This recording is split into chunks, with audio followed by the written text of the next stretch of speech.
Pisces rising, Pisces sun. Okay, so this is a little planetary roundup for August 23 to 27 with a focus on the middle of the week because there's some things happening here. So, Mercury is in Virgo, has been in Virgo in your seventh house of partners.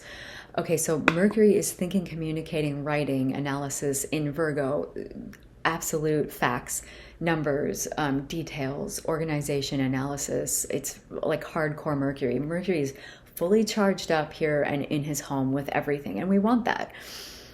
That is good, and that's in your seventh house of partners. It could be business partner, it could be or a romantic partner. It could also be kind of a opponent if you're having like a one-on-one match or a lawsuit of some type, but it's usually a business or a romantic partner.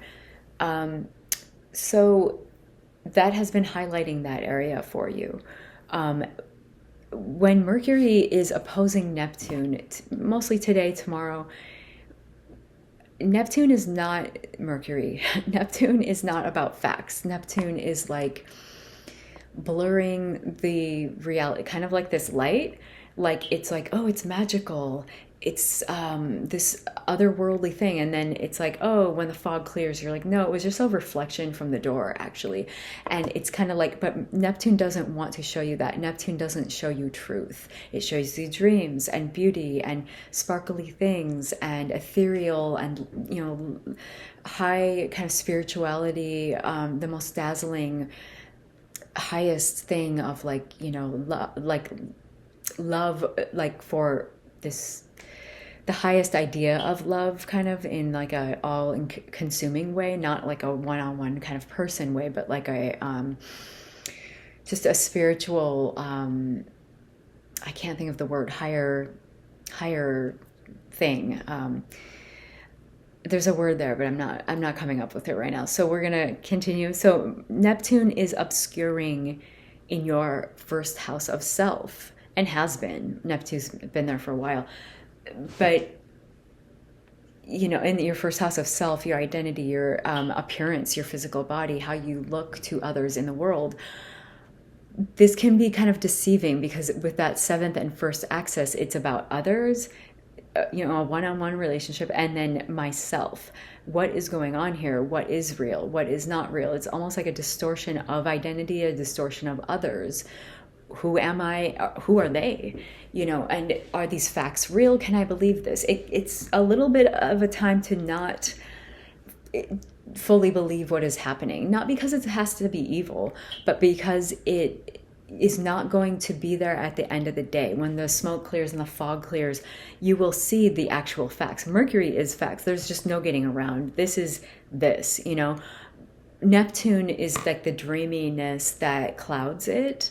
And this is good for all of the stuff that, you know, that we want in that way, like poetry, dance, romance, making a beautiful film, like underwater, flowing, beautiful romantic stuff, but not hardcore facts, getting down to business, signing on the dotted line. You don't want that with Mercury Neptune.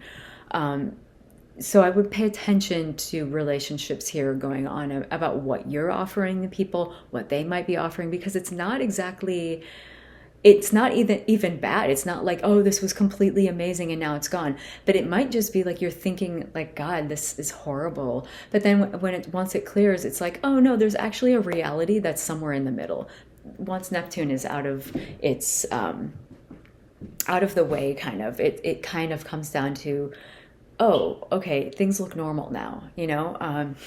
Sorry if this light is bothering. I mean, I shouldn't even be doing it like this, but whatever. That looks so much better and clear and nice, and this is insane. Okay, but anyways,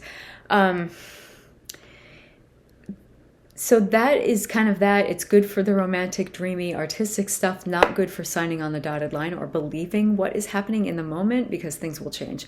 It dissolves. It's not here for facts. Meanwhile, a few days later, Mercury in that seventh house of partners will make a nice trine, a supportive, harmonious, building kind of trine with Pluto in Capricorn in your 11th. So Pluto is not about having a light conversation. Pluto is like, let's get down to the pinnings, the underbelly, the bedrock of why you have these structures in your life in the 11th, in your life of friends, groups, and alliances or hopes. What is going on here? Why are they there? And Pluto will really take you to task. It will be like, well, this is the whole thing. I'm going to show it to you. It's very different than Neptune. Neptune is like, let's believe this, or let's see this. Oh, it's really overblown. It's really great, or it's really terrible.